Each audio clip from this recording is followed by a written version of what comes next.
Buenos días, televidentes. Bienvenidos una vez más a Noticias Economic. Entre las noticias nacionales de hoy tenemos: la ONU pide cese de actividades de la mina El Cerrejón.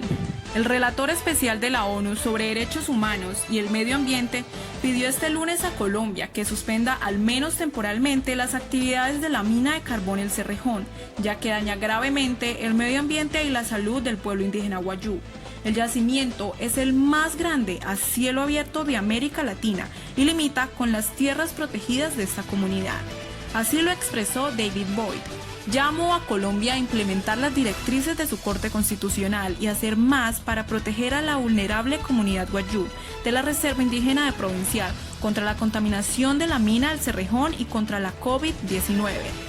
Pese a una resolución judicial emitida el año pasado en el mes de diciembre, donde se ordenaba a las autoridades colombianas y a los dueños de la mina en mejorar la calidad del aire y disminuir el impacto de la actividad minera en la comunidad, el experto indicó que no se tomaron las medidas suficientes para proteger a los miembros de la comunidad Wayuu en el resguardo indígena de Provincial y se dispuso que la empresa había perjudicado la salud de los residentes de la reserva indígena al contaminar el agua y la vegetación, así como el ruido y las vibraciones de la minería.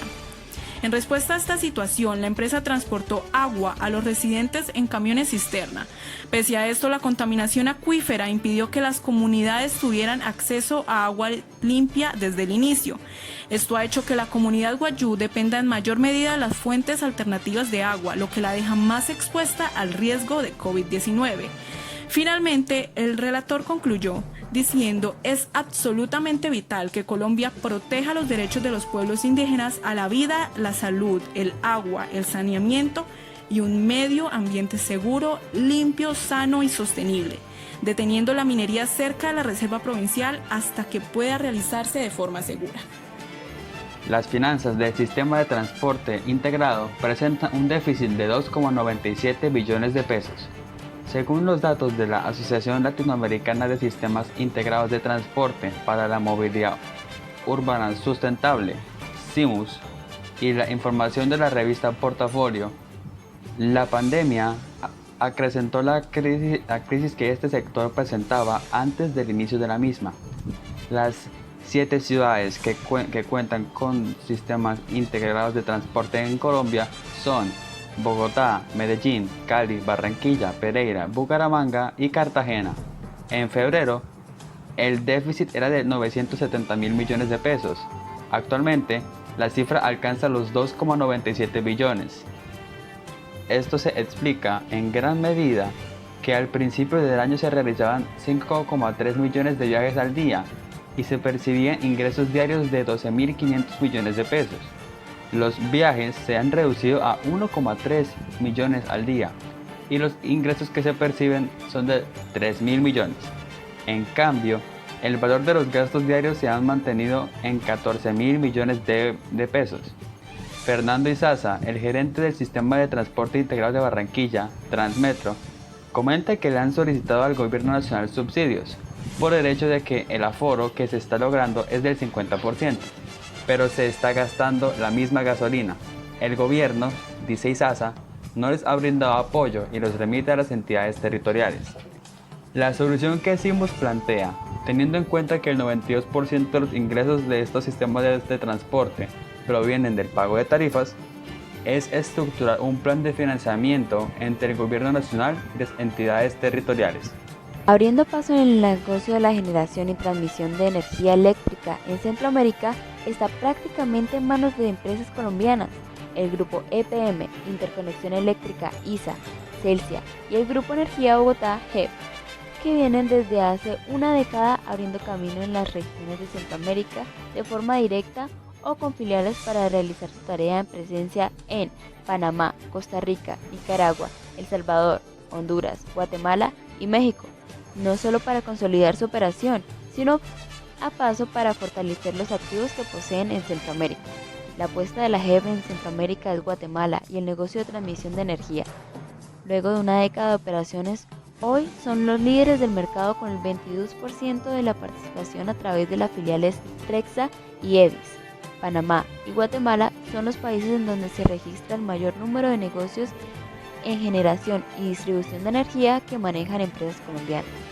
96 kilómetros de líneas de transmisión y 7 subestaciones consiste el otro proyecto del Anillo del Pacífico Sur, primera obra de transmisión de energía eléctrica realizada por la iniciativa privada terminado en el 2018. El arribo de la Celsia a Centroamérica fue en Panamá en el 2014. Este país tiene bajo su mando 3 centrales hidroeléctricas, 2 plantas térmicas y una granja solar. Tiempo después se extendió una tarea a Costa Rica, donde opera una central eólica. Asimismo, la filial enérgica del Grupo Argos hizo apuesta por Honduras, país en el que se ejecutó su presentación con la entrada de operación de la primera granja solar en el sector del cementero, que consta de 32.160 paneles. El conglomerado antioqueño Grupo EPM surge en transmisión y distribución de energía eléctrica a través de las organizaciones Grupo DECA de Guatemala, ES del Sur, El Salvador y ENSA Panamá. Minesa no renuncia a Santurbán y apelará a decisión de la ANLA.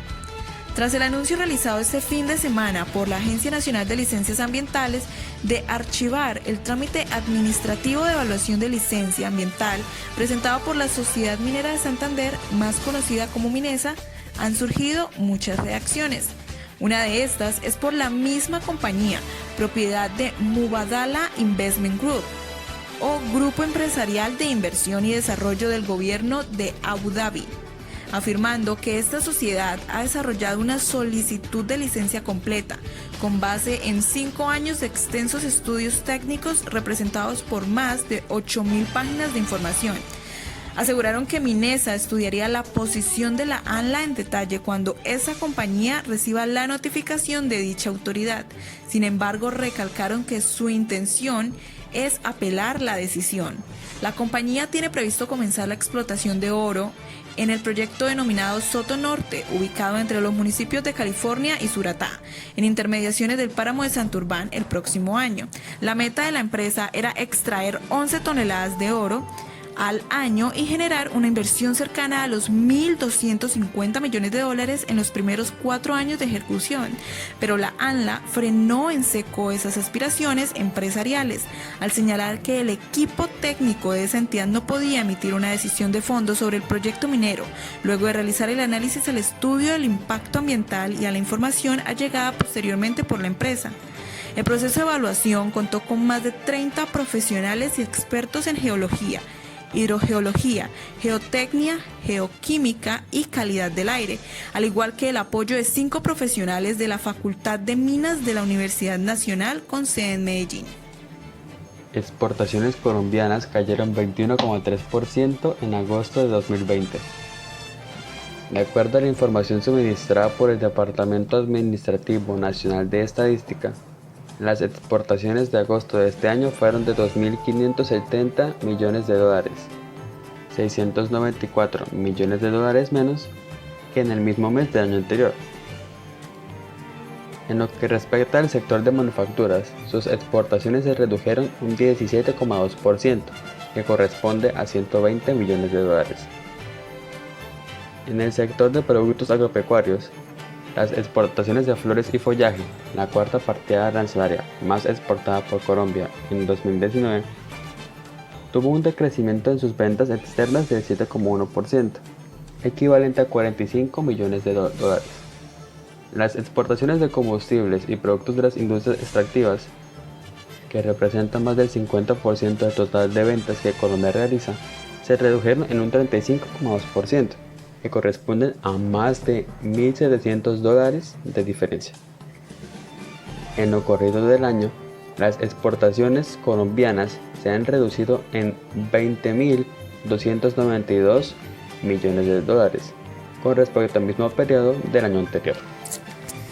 En Florida Blanca inició la aplicación de ensayos de la vacuna COVID-19.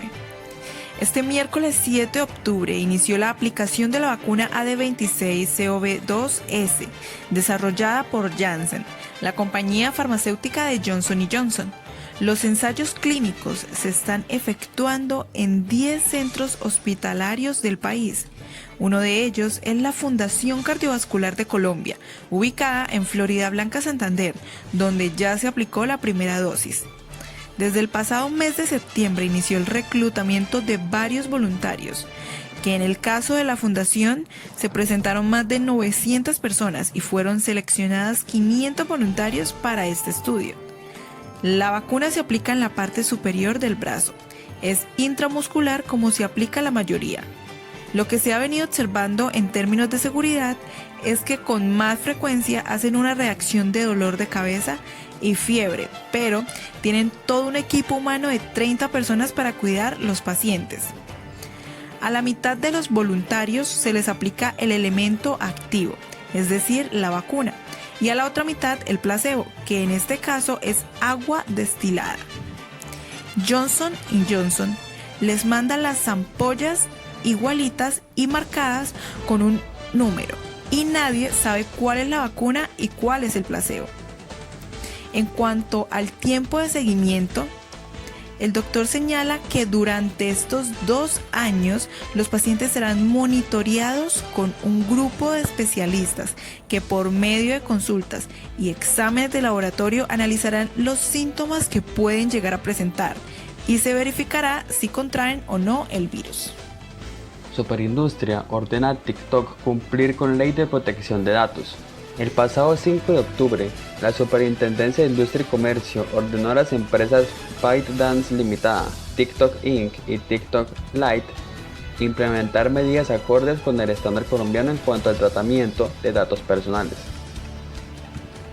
La decisión se tomó a través de la Resolución 62-132, luego de que la Superintendencia, en una investigación, halló que la red social no cumple con el 58,33% de los requisitos exigidos por la normativa colombiana respecto a lo que se le debe informar a los usuarios antes de obtener su autorización para poder recolectar y usar sus datos personales.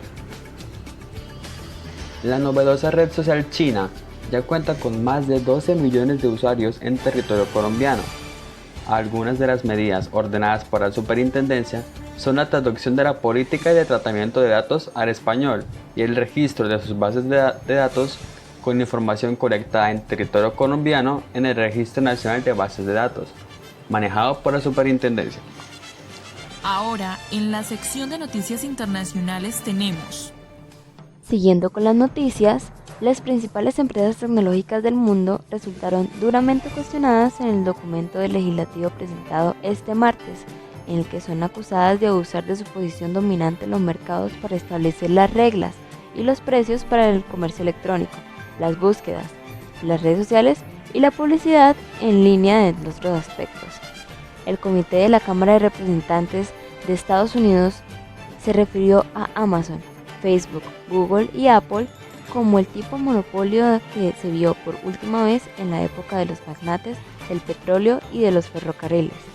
Pero ellos defendieron sus puestos como empresas que empezaron desde muy abajo, que sin ayuda alguna pudieron salir adelante y ser esas empresas exitosas que son hoy en día. Las empresas tienen demasiado poder y ese poder tiene que ser controlado, afirmaron de igual manera. Para eso, los legisladores recomendaron desmembrar estas compañías para restaurar la competencia, aplicar de forma más estricta las leyes antimonopolio y establecer limitaciones para que estos gigantes tecnológicos compren nuevas empresas emergentes. Siguiendo con las noticias, la carta invita al gobierno británico a enviar sus observaciones en el plazo de un mes. Entre tanto, la Comisión Europea trabajará duro para la total implementación del Tratado de Retirada, ha concluido von der Leyen. La Comisión Europea ha iniciado este jueves un procedimiento de infracción contra el Reino Unido por violar el acuerdo de retirada que fija las condiciones del Brexit, brindándole un mes para que corrija esta situación, lo que supone la primera fase del expediente que en última instancia llegará al Tribunal de Justicia de la Unión Europea, si las partes no resuelven antes esta disputa. Asimismo, se envió una carta de emplazamiento a las autoridades británicas, lo que supone el primer paso de un expediente sancionador. En cambio, la Unión Europea interpreta que esta ley es inaceptable o violación del derecho internacional, porque permite a Londres incumplir compromisos que asumió con la Unión Europea respecto al paso de las mercancías de Irlanda del Norte a Gran Bretaña, donde se ignorarán algunas de las disposiciones del acuerdo del Brexit, ya que afecta el control de las mercancías. Tras la Carta del Emplazamiento, las reglas de la Unión Europea prevén habitualmente un primer plazo para que resuelvan este litigio. Si no hay acuerdo, los servicios comunitarios pueden decidir para dar el segundo paso del procedimiento, que tiene la forma de un dictamen abriendo un nuevo plazo para el diálogo y que, de no ser suficiente, permitiría a Bruselas llegar a la última fase, que es elevar el caso al Tribunal de Justicia de la Unión Europea. Muchas gracias y esto es todo por hoy. Los esperamos en nuestra próxima emisión.